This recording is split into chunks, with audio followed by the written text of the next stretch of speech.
اب ہم آتے ہیں سیدنا صالح علیہ السلام کے قصے کی طرف۔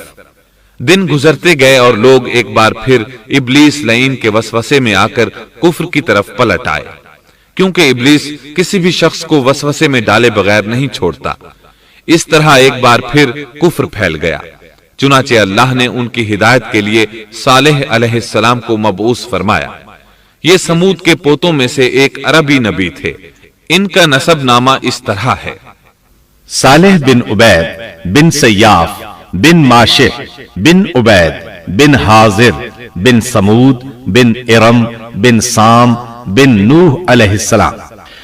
گویا صالح علیہ السلام کا تعلق قوم سمود سے تھا، اور یہ قوم قوم عاد کی نسل سے تھی۔ سمود کی قوم نے یمن کو خیر باد کہا اور جزیرے سے شمال کی طرف منتقل ہو گئے، پھر وہاں ہجر نامی ایک بستی میں جا ٹھہرے۔ قرآن کریم کی سورۃ الحجر اسی بستی کے نام سے موسوم ہے۔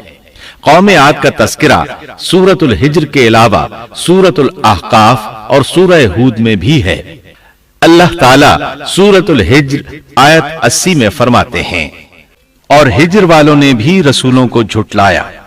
ہجر قوم سمود کا مرکزی شہر تھا۔ اب وہ مدائن صالح کے نام سے مشہور ہے۔ یہ شہر مدینہ منورہ کے شمال مغرب میں 380 کلومیٹر کے فاصلے پر واقع ہے۔ یہ لوگ بھی پہاڑوں کو تراش کر گھر بناتے تھے۔ یہ صنعت اور کاریگری انہوں نے قوم عاد سے وراثت میں پائی تھی۔ اللہ تعالیٰ سورۃ الفجر آیت 9 میں فرماتے ہیں، اور قوم سمود کے ساتھ کیا کیا جنہوں نے وادی میں بڑے بڑے پتھر تراشے تھے۔ قرآن مجید میں اللہ تعالیٰ ایک مقام پر فرماتے ہیں، اور ہم نے قوم عاد اور سمود کو غارت کیا جن کے بعض مکانات آپ کے سامنے ظاہر ہیں۔ ان کے مکانات ان کی تباہی سے لے کر اب تک موجود ہیں۔ شام کے راستے میں خیبر، تیماء سے تبوک تک قوم سمود کے آثار پائے جاتے ہیں۔ یہ لوگ کس طرح پتھر تراش تراش کر گھر بناتے تھے، اللہ تعالیٰ نے سورۃ الاعراف آیت 74 میں اس کا ذکر کیا ہے۔ اس وقت کو یاد کرو جب اللہ تعالیٰ نے تمہیں قوم عاد کے بعد جانشین بنایا اور تمہیں زمین پر رہنے کا ٹھکانہ دیا کہ نرم زمین پر محل بناتے ہو اور پہاڑوں کو تراش تراش کر ان میں گھر بناتے ہو۔ سو اللہ کی نعمتوں کو یاد کرو اور زمین میں فساد مت پھیلاؤ۔ یہ آیت ان کی طاقت، جسم کی صلاحیت اور ماہر فن ہونے پر دلیل ہے۔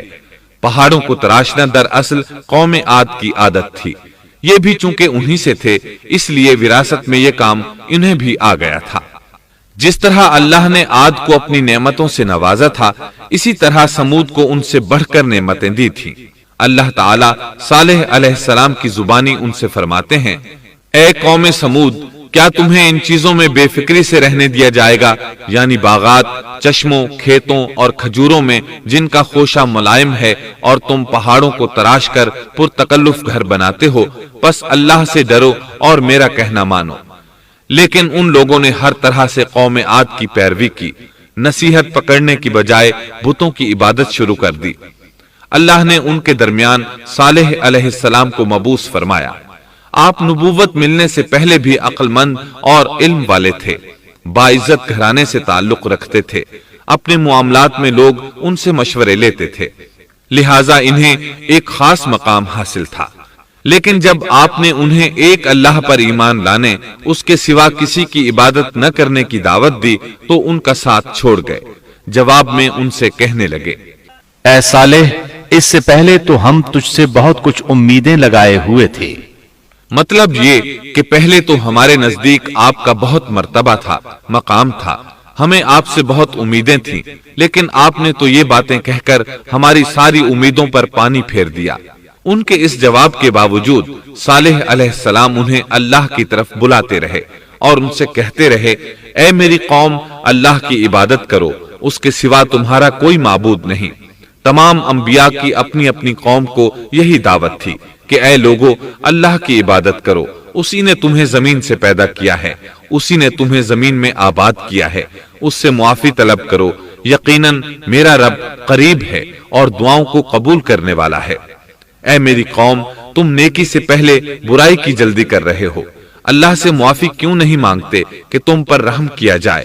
اللہ سے ڈرو، میری اطاعت کرو، حد سے گزر جانے والے بے باک لوگوں کی اطاعت سے باز آؤ، وہ ملک میں فساد پھیلا رہے ہیں اور